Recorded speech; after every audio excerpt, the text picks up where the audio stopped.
Hello dear students, welcome to the lecture series of Object-Oriented Programming. In this lecture, we are going to see one of the form of compile-time polymorphism, that is operator overloading. We are going to see how to define the operator overloading. We will see the process of overloading operators as well as the applications of operator overloading. At the end of this lecture, you will be able to introduce operator overloading. You will be able to understand the process of overloading operators, and you will be able to explain the applications of operator overloading. Operator overloading. It is the process of making an operator to exhibit different behavior in different instances. Let us consider the example of operation of addition of two numbers. Now, if those two numbers are of integer type or if they are of a float type, then the operation will definitely generate the sum of those two numbers. But if the operands are string, then the operation would produce a third string by the concatenation. So here the plus operator has been overloaded. It behaves differently for two different instances. C++ provides the flexible option for creation of a new definitions for most of the C++ operators. With sufficient knowledge, we can almost create a new language of our own by the creative use of function and operator overloading techniques. All the operators in C++ can be overloaded except the class member access operators, that is dot operator and indirection operator, the scope resolution operator, size operator and conditional operator, or it is referred as a ternary operator. These operators cannot be overloaded as these operators take the name, that is class name, as their operand instead of values, and that's the reason those operators cannot be overloaded in C++.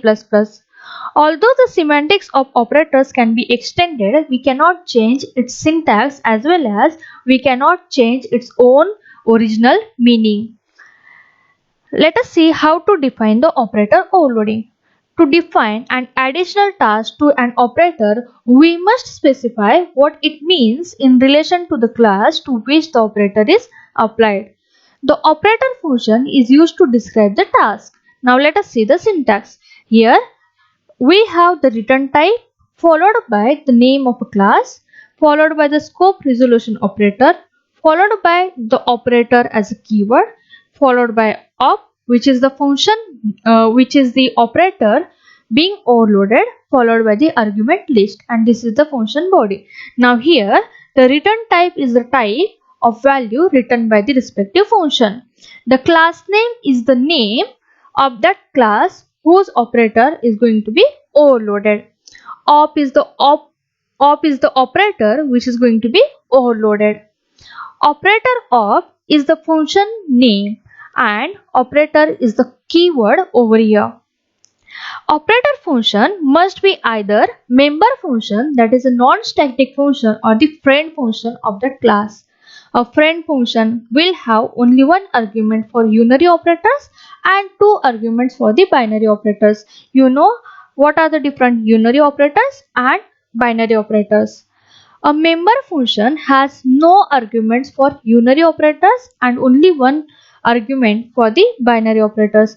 Please check out the difference over here. When we are using the friend function for operator overloading, it takes one argument for unary operators and two arguments for binary operators, whereas the member function will not take any argument for unary operator and will take only one argument for the binary operator. This is because the object used to evoke the member function is passed implicitly and therefore is available for the member function. The argument is available for the member function, whereas in the case of friend function, arguments may be passed either by the value or by the reference, and hence there is a difference in passing the number of arguments for the friend function and member function while overloading the operator. The operator functions are declared in the class using prototypes such as vector operator plus, vector operator minus, that is unary minus, then friend vector operator plus, then friend vector operator minus, then vector operator, int operator comparison, and the friend int operator comparison, etc., etc. Now here the vector is the data type of class and it may represent both the magnitude and direction or series of points called elements. Vector you can consider as an array. Let us see the process of overloading the operators. The process of overloading involves three important steps. The first one is we have to create a class that defines the data type that is to be used in overloading the operation. Second step is we have to declare the operator function, that is operator op, in the public part of the base class. It should not be declared in the private or protected part of the base class. It should be declared in the public part of the base class. It may be whatever the operator function we are going to use for operator overloading. That operator function may be a member function of a class, or it can be a friend function of a class.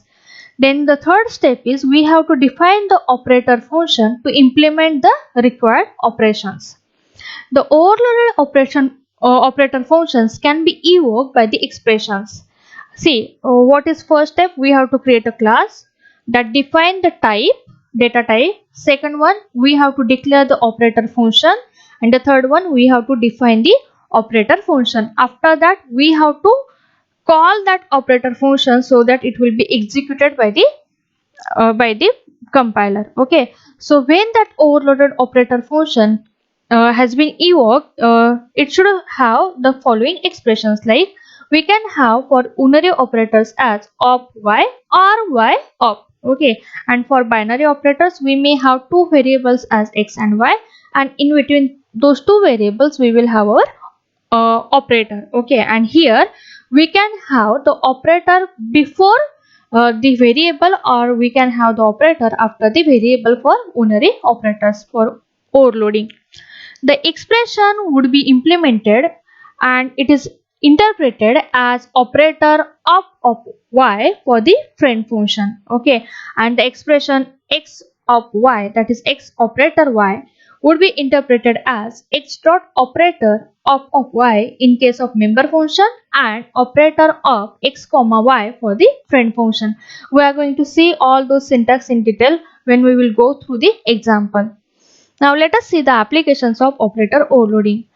Uh, Operator overloading can be used in the operations on date, times, timestamp object, as well as it can be used to define the classes for algebraic data structures.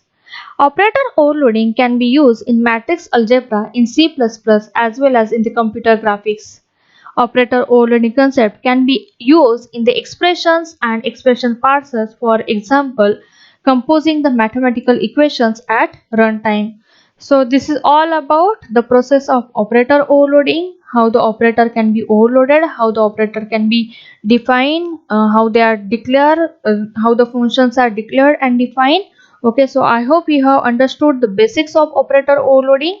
Now in the next lecture we will go through the overloading of unary operators, overloading of binary operators, as well as overloading uh, of unary and binary operators through the friend function. So thank you, happy learning.